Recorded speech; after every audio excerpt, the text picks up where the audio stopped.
my 2024 Mustang GT that I recently bought, but as most of you guys know, when I bought it, the car started misfiring. You hear that? Listen to it. They ended up having to order a brand new crated engine from Ford to fix the whole entire issue. I drove the car last night for about 4 or 5 hours, and so far the engine has not failed me yet. I think our problem is fixed, so shout out to Ford for making all that happen. But I'm taking it to SEMA this year to unveil the new Street Hunter wide body kit for this car, and right now we're wildly behind schedule. So now to make up for some lost time, we're gonna try to do our best to install a brand new VMP supercharger, BC coilovers, a MagnaFlow exhaust, H30 wheels, and Nitto G2 tires. And because this timeline is so tight, I obviously can't do this alone, so I have my super team. Let's go! Let us go. I'm tall now. Well, now I'm the shortest one. Yes, now we're ready. And to add an extra element to this video, we're gonna try to do all these installs in about 24 hours, and the time starts now. So this supercharger is from VMP. I'm so beyond excited to be working with them on this whole entire car. This is their stage 3 supercharger with the carbon fiber intake, we haven't seen that yet, and a short pulley. This adds 350 wheel horsepower. This car stock makes about 480. So what's some quick math there, Cal? 6,300. It's almost 800 horsepower out of the box. This thing's gonna rip, and it already felt pretty fast as it was. Step number 1 is to make sure that there's no fuel in the lines, because they are not responsible for our personal injury if we don't follow these instructions. And according to the Ford service manual, you unplug the fuel pump module and you let it run until it stalls and you crank it for 10 seconds. I hate it. I hate the way it sounds. It doesn't want to die. So first things first, we have to take off the front bumper. After taking off the top bolts and the bottom bolts, it comes off with a breeze. The next thing we're gonna focus on is taking off the air intakes. The SX50 comes with 2, which is pretty interesting. Moving on from there, we're gonna move to the fuel rails, and once we remove the fuel rails, it will give us access to remove the intake assembly, and then she's free. What do you like? Oh. This one goes whoop. This one will go. Okay, we got it. The first demonstration was perfect. Oh my god, dude, sorry. We are currently at 1 hour and 52 minutes, and we're on page 23. 23. So far, so good. As we were going through this install, it requires a new water neck, so Calvin started digging in the boxes to find the new water neck, and I just found that it came with a printed manual with color. I spent 10 minutes printing 62 pages. All that wasted ink for nothing.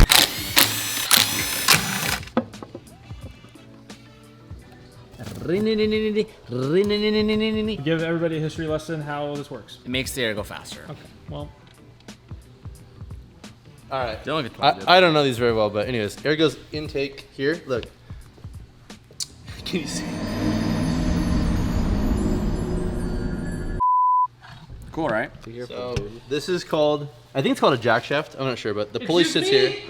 Calvin's a jack shaft. Excuse me. Calvin, stop being a jack shaft and let's get to work. Quit jacking my shaft. Get over here, jack shaft. Air go in. These suck. And then if you saw the intercoolers, they're both divorced by this plane here. And the air comes in through this pocket, into the intercooler, and then into these runners. And then those runners go into the head, into intake valves. And this is like a blow-off valve. So I shouldn't do that. But anyways, it bypasses. Oh, dude. Hey, be quiet. Hey, we don't have time to do this. We only have 21 hours. hours. We don't have time to explain this. It's actually, a supercharger. Look it up. We're actually going really fast. Yeah, it's actually pretty easy. It's pretty. The instruction manual is great.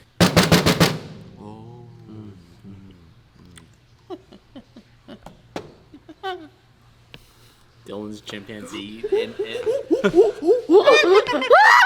Next, we install the supplied manifold O-rings to the supercharger intake manifold to the cylinder head surface. This is gonna make sure we get a tight surface with no leaks. And lastly, before putting the supercharger on the car, we're gonna fill the compressor with 4 ounces of oil. Once filled, it was time for us to move the bottom housing of the supercharger to the car and torque this to spec with the 6mm provided bolts. The first pass is 88 foot-pounds per square inch, and the second pass is 106 foot-pounds per square inch, making sure we're following the provided pattern to get a proper hold throughout the whole entire supercharger. Next up was to install the new supplied supercharger belt while following the routing diagram. And the next was to install the big O-ring to the top sealing surface of the supercharger housing. And while Dylan was finishing this job up, I started to notice a smell.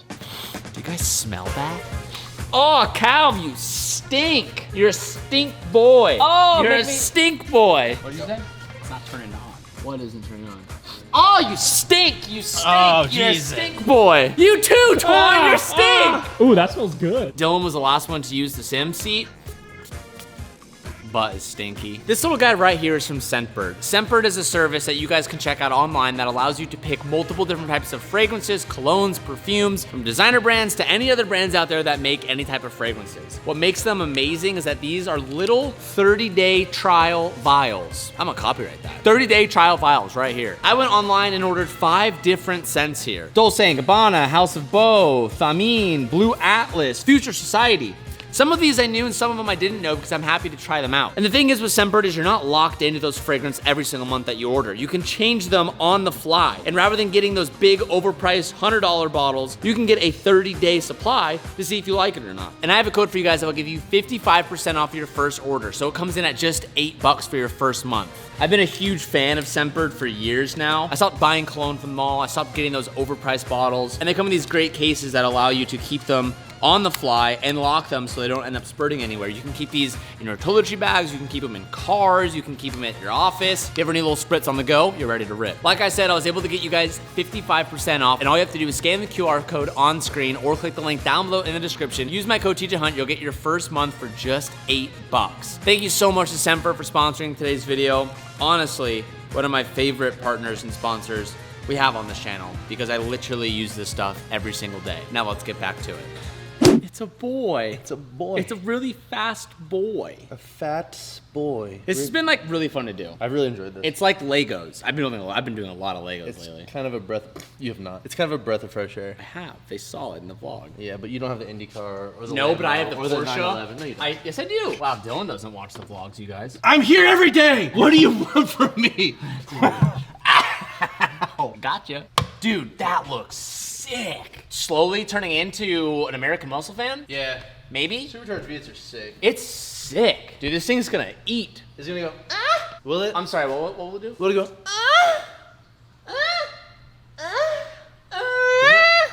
Or like more of a little like 0304 Terminator cover.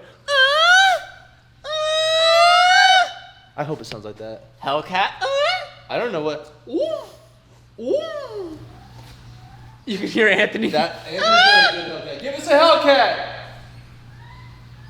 Yeah, honestly, that's pretty good. I hope it sounds like that. Wow, dude, that is cool. Wait, what's our time at? We still have quite a bit more to go, but we are currently at 4 hours and 39 minutes. I feel that's pretty good. We're cooking. The instructions say it's 4 hours disassembly, but That's a Supercharger on it. we have the dream team here, so a little bit faster than that. This is the last bolt for the supercharger, and now we can start reapplying all of the fuel lines, harnesses, and put in the intercooler. So there's just gonna be one massive throttle body now? Yeah, so or- from the factory, there's those two over there that you can see. Let's see, two-headed snake, right? So we have 2 throttle position sensors. This is a dead head for this one, so it doesn't count anymore. And then this one extends the passenger bank. And then I'm assuming this will live somewhere on this big old 100 and whatever millimeters. Oh, that's cool. I like the pretty. detail. That's nice. Wow, that's one whole billet chunk. That's a really nice auto. Oh, born in the USA! Reminds me of Danny's Miata. Yeah, it's probably similar size to be Yeah. honest. I might be going out of order, but so far hasn't told me to do the injectors. But I can see them all, so I'm gonna install them. And I know this harness isn't coming off. I'm so sweaty right now.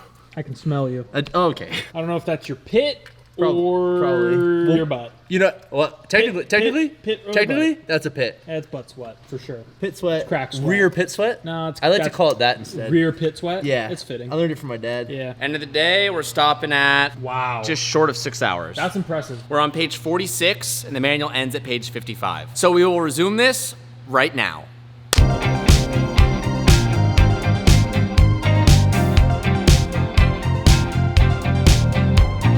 Following up on the next day, the timer has already started. 6 hours and 30 minutes. We're now moving on to the big carbon intake, which looks super sick. This is an option from VMP. You don't have to get this, but if you want to be a saucy boy, you can get it. And I don't know about you, Dylan, but I am what you call a saucy boy. I think you're definitely a saucy boy. Actually, if you didn't have that, I'd say you weren't. But what's up, saucy boy? You see, the saucy boys get the carbon intake tube. How is this gonna go? It's probably something like, Moving into the 7th hour of this install, we finally were able to put on the throttle body and attach the carbon intake tube and torque everything to spec. But as we finished that up, I went in the car to check something, and we ran into our first major issue. Yeah, touch it again.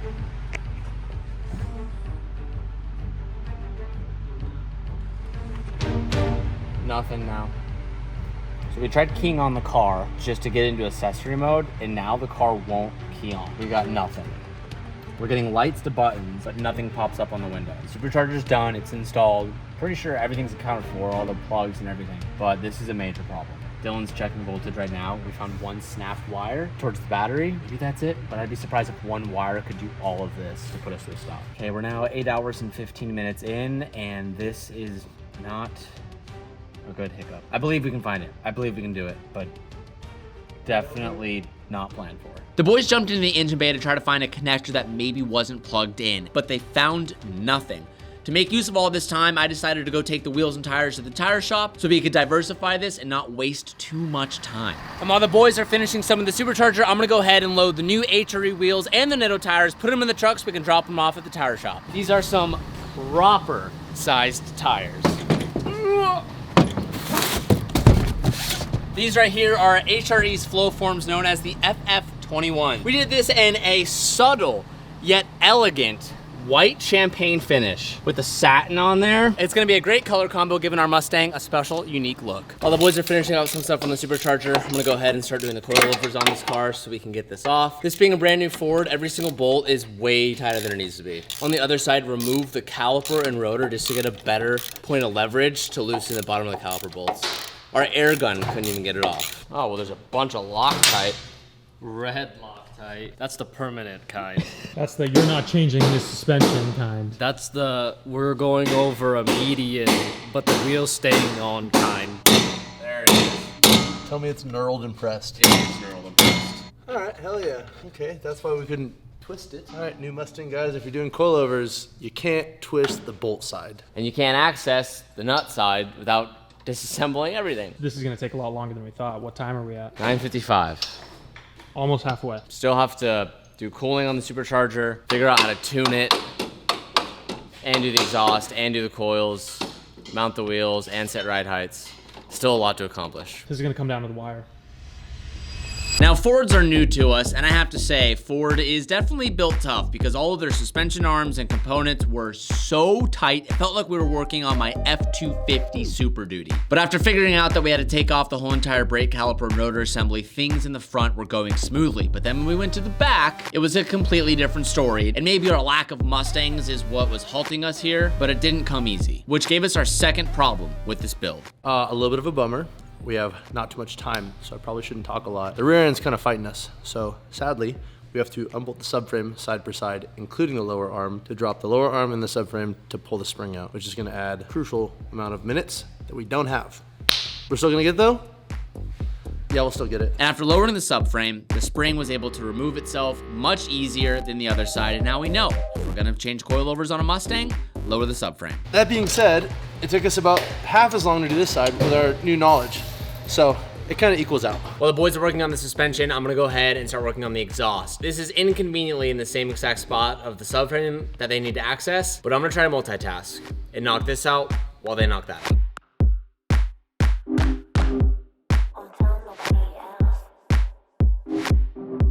Yeah, this is a catback from Magnaflow. It's gonna delete the main resonator that's located underneath the car, and it's also going to highly reduce the muffler size on the back. And one thing that I really enjoy is that Magnaflow comes with these resonance deleters, and what it essentially does is it measures the frequency that rasp is developed on these cars and tunes it out, like car tuning, but audio tuning, but frequency tuning. That's classy right there, baby. Good That's tip. classy. That's gonna sound really good. Dude, Oh, hey, I like that. You saw that? Yeah, I saw that. Right. Or just hang it like this. No, because that's how you scrape and lose it. It's the glasses for me. It's the handsome face for me. It's the baby smooth skin complexion for me. It's the sky blue eyes for me. It's the Calvin sweats profusely but doesn't ever smell for me. It's the hat. It's the silky smooth glossy lips for me. Hunco.com.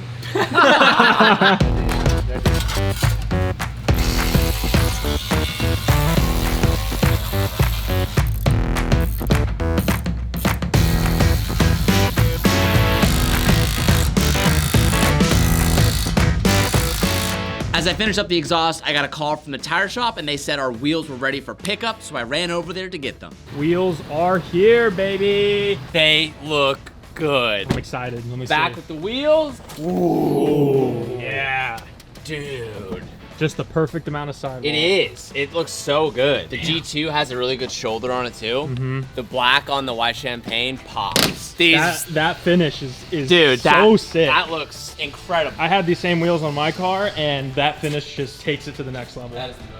Oh my God. 3 at a time? Dude, triplet. Whoa, that's talent. Come on, here we go. Here we go. Here we go. 3 at a time, Yup, Pep. yup, 3 at a time. yup. We're about 3/4 of the way through our whole entire time trial, and we still have the tuning software to do. We have to bleed the coolant and bleed the air to water intercooler, as well as set the ride heights and make sure we're not leaking anything anywhere. And at this point, I was really wishing we had an extra hand for this build. I think we're gonna need another hand on the bottom. Yeah, to push the nose up. I can't Just to push support the this. nose We need up. another hand. Like that? Oh, that's perfect. How are you always right where I need you? Wait, clips, don't forget clips. Clips channel? Clips channel Hey. is 1. Don't forget the clips channel. Ian, can you see something over here? Oh yeah, I got that. Oh, huge. Is there one over here or are we good? I don't know. No, I think it's just this side. See, it's important to label. Front bumper, upper nose thingy. How else do you describe this? We did find out why the car's ignition wasn't going on. And I have to credit this to Dylan because Dylan found it. And let me tell you guys, this is one of the weirdest things out there. And if you ever want to play a prank on anyone with a 2024 Mustang, this is the perfect deal for you. Pop off the fuse panel cover and you're gonna see 2 bolts right here. If these 2 bolts aren't all the way down, so the fuse panel is floating, you'll get no ignition power to the car. You'll get light up buttons, but nothing else. If you just tighten it down, I just heard all you the hear electronics. every sensor, and Yeah. now come with us to the front. Look at the dash. Here it is. So underneath that fuse panel, there must be some sort of ground. And if it's not bolted all the way down, the ground isn't grounding, and it's not actually running a circuit and doesn't turn on. That's gotta be one of the weirdest things I've seen in a 2024 car. I'm sure it's there for a good reason. Have you seen that on any other car? Never seen that on a car before, but I'm sure maybe on new cars it's a thing, but we've never seen that, and that was a big scare. Shout out to Dylan, because he found the problem, and crisis was averted. We also found another little slight problem. When we were removing the battery, we snagged this wire and snapped it off right at the pin, but luckily, I know just the guy who can help us with that. A guy who's a familiar face, a guy who's great with wiring, a guy whose name rhymes with Chibin. That would be Ian. And he's here right now because Ian is actually here because he's been building a whole entire wiring harness for Selena. We'll get into that in a little bit. But Ian, I have a problem I was hoping you could help me with. Please. You think you could fix this without having to get a new pin? This snapped off clean. That is absolutely not the best spot for it to break. We can try and make magic happen. Do you think you could push the pin out and then try to just crimp it right at the back of it to just save it? Yeah, we'll try some. Not like that. Oh, this thing's got a supercharger on it now. And dancing people with an X over them. Now, notice how we're putting all this back before we've even started it or added coolant. That might absolutely screw us over or be the biggest flex you've ever seen. Find out in probably 5 minutes if I'm gonna be pissed at me for saying this. How much time do we have to spare in case that happens? I don't wanna know. But we are gonna know. We're currently sitting at 19 hours and 36 minutes, and we still have to set ride heights, bleed the car, and figure out the tuning process. All things could either go very quickly, or it could eat up some time. So it's time to put our head down and keep moving forward. That was cringy, I'm sorry. Help! Come on, you fucking asshole! What the my pants. I thought you could see my death on my face. I said in the beginning of this whole series, I wasn't the world's biggest Mustang guy, but I'm kind of turning into one right now. Although we haven't started this and it hasn't gone our way quite yet, but seeing this thing with the Magnaflow exhaust, H3 wheels, the Nitto tires, BC coils, and the VMP blower, bummed that I have to literally hand this off the Street Hunter like tomorrow. Give me an update, Chibanatsky. How we looking? Oof. Oof. That's not good. Yeah, so we're gonna try and pull the pin out. Then we're gonna decide from there. We're probably gonna have to solder it. I don't love it. This isn't looking like we got many options, so. Ian came in here just to finish his job with the custom wiring harness, and I've scumbagged him into the Mustang. Gotcha. I got nothing for it. He did. He totally got it. We're using our coolant vacuum refill kit with this whole entire car, which is really cool because it eliminates all the suspicion of having any leaks. So what it's doing is once you hook it up, it uses air to create vacuum and sucks all of the air out of the coolant hoses, and it will hold a consistent pressure. If your pressure is holding consistent, you know that there's no leaks, because if there was a leak, it wouldn't be holding, it would kind of be sputtering around a little bit and wouldn't be consistent. Once we had that set, we went ahead and filled it all with coolant and had 0 leaks. If you don't have a coolant vacuum kit, definitely recommend getting one. Whoa! And then the cavity is now filled. Look at that. And then you theoretically, oh, is that NOS? Drink NOS Energy. Wouldn't be able to do this without NOS Energy. It looks like this, by the way. This is NOS. We're filling the system with NOS. For legal purposes, that was a joke. Theoretically, this proves that there's no cavities and no air pockets. When I said earlier, I was like, hopefully when we fill it, it doesn't leak. As Dylan said, when he created vacuum and it sucked all the air out and it held the PSI, it wouldn't hold the PSI if there were any leaks. So we know that it's a closed system without any leaks. It's the next morning and we're running all the way down to the wire on this car, but I think we're there. Calvin has been working on the tune. I went over everything, made sure all of our coolant was bled while he has been downloading a new flash tune. I've just been filling up this intercooler reservoir because it's air to water now, and it's been chugging, which means there was probably a few bubbles in now, but we'll have to work that out. But Calv, I think I did it. are you a tuner? I'm a flasher. The key word there is I think. Now this is the moment of time where we're gonna find out if it's all ready, because Calvin says I think it's ready. I definitely flashed the car, showed it a few things that it didn't want to see, but we'll see if it's okay with it. So if I tell you and you see me jumping and screaming and waving my hands and say stop, stop, stop, stop, turn off the car. Floor it? Not floor it. Floor it? Do not floor it. Floor it. Because we're not out of the woods yet, because once you get this thing up and running, there's still a protocol we have to do before we go and drive it. We have to do heat cycles, we have to do quite a few different things. We're gonna start it, we're gonna hope for 0 leaks, we're gonna hope for 0 weird noises. Everything should be torqued, everything should be tight, but this is the scariest moment of all of our lives, when you install something and you're like, please hope it works, because I would absolutely rather jump off a cliff than take all this back apart to figure out what's wrong. Yeah, go ahead and try to start her up.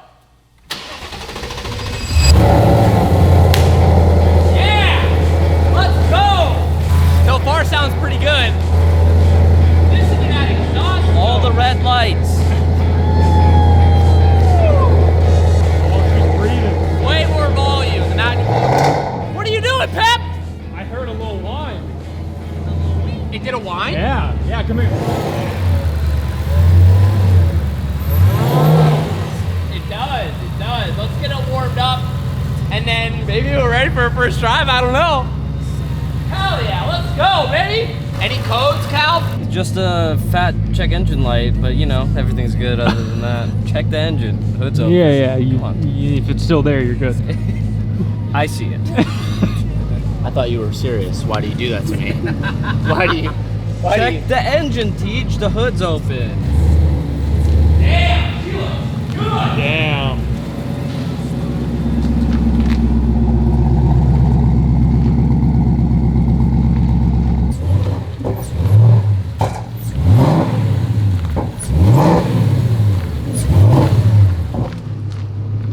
First things first, let's put this thing in track mode so that way traction control doesn't stop us, because I'm expecting quite a bit of wheel spin. Yep, just roasted all first. Whoa! Damn, wow. Okay, so low end's good, but top end is great. 5,000 and up, lot of torque. I wish I had dyno graphs that I could show you guys, because I would guarantee that once it hits 5,000, it is a consistent, steady jump all the way through. But it's very manageable. When you hear the number 850, you think of or for me personally, I think of my Mark IV Supra. My Mark IV Supra makes 830, 840 wheel, and we'll do 4th gear rolling burnouts on the freeway. This does not nearly produce the torque that does. It makes 850 horsepower, but I think the torque somewhere lies around 500, which isn't a great amount, but feels very usable in this car.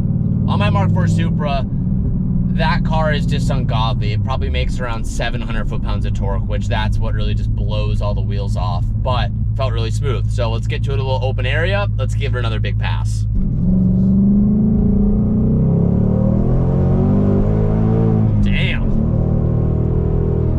Definitely can feel the weight of the Mustang. I don't know what the weight is, but I know this car is probably over 3,500 pounds. I would bet this car is probably close to 4,000 pounds. And you definitely feel it. First gear. Just roasts them. Oh, it's fighting to hold on here. Damn, spins all the way to the top of third. Get on these big brakes. It moves, man. It's way faster than what it is stock. That I can guarantee. Damn. Where you think it's gonna stop pulling, it just keeps going. Like, literally, the highlight here is 5,000 and up makes a big difference. When you floor it from like 35, it's like, okay. 5,000, whoa, just opens up the gate. All right, now there is launch control, and I have it preset to a button down here. I set the launch control to 4,000 RPM. It might need more than that, but I'd love to try it and see how it is in this car. Because launch control in a Mustang, that sentence doesn't sound like it should be reality.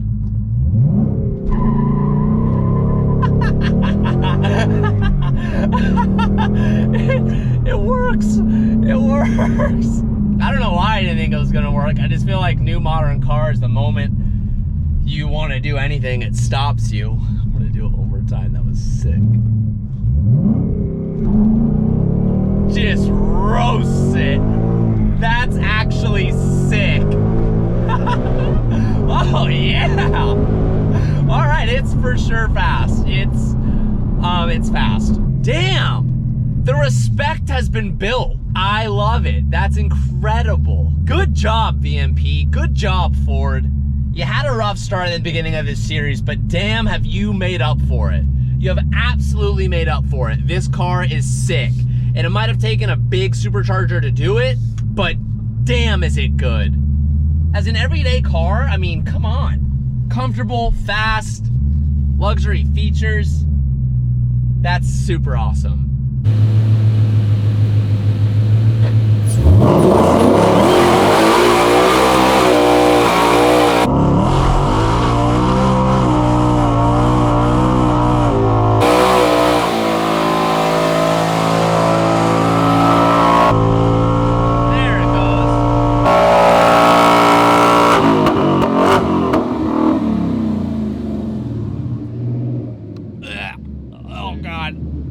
It worked. And now after the driving session, I think it's only proper that I give you guys some revving clips. I realize we haven't really done that quite yet, and now that I know the car is good, we'll ring it out so you guys can see how this thing sounds, because it sounds proper, and I'm feeling something different than I get from all the JDM stuff. Just the V8 power and the rumble of the car. It's got me feeling some type of way, and it's got me thinking, what other muscle cars are out there that we have yet to get our hands on that you guys would want to see? So if you're still watching and you want to see more V8 stuff, leave some comments down below of maybe some cars. You know, I was just in Japan talking about some JDM stuff. What's some American things I haven't ever added? So I want to hear what you guys think down below. Let me give you guys some rev clips.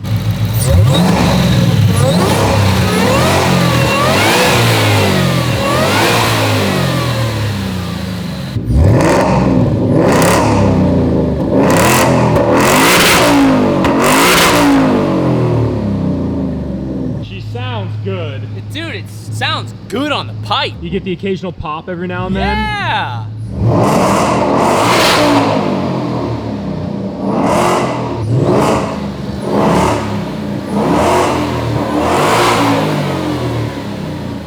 It's just got me feeling some type of way. That is it.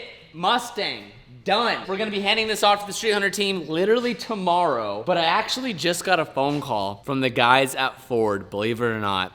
And they asked us to come back with the car because they want to look at some stuff on it. Not sure what that means, but it's gonna make for another great episode with this, because tomorrow, before we hand it off, we're gonna go back to the Ford dealership and see what it is they want. Thank you guys so much for watching.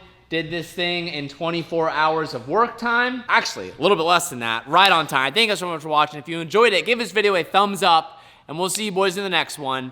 Also, before I end this car is supposed to go to SEMA, but I kind of have a crazy challenge. And I probably should have said this in the beginning of the video, but I'm saying it here at the end, and maybe I missed my chance, but if anyone, because I know there's people at Ford watching these videos. You guys have been very vocal in the comment section down below. You guys think that Ford gave us special treatment by overnighting that engine for us and getting this done so fast. You know, I would be naive to say they're not trying to make it happen for us because we have such a large audience watching this, but I also like to believe in the spirit of Ford that they would do this for any other customer because they deserve it, because anyone who buys a brand new car shouldn't have it sitting in the shop. But here's Ford. Hello, are you watching? This is for you guys. Let's get this in the Ford booth for SEMA. That's what I'm gonna try to make happen. If any of you work at Ford, or maybe you know someone that does and is involved with the SEMA distribution side, let's get this car in the SEMA booth at Ford with the new Street Hunter kit. Can anyone make that happen? That would be an epic ultimate ender to this car's video series. Is it at that booth? I don't know if it's possible, I really don't, but if it is, man, that'd be sick. Thank you guys so much for watching. I'll see you in the next one. Ford, hit my line, I'll be waiting for you. Peace out, and keep moving forward.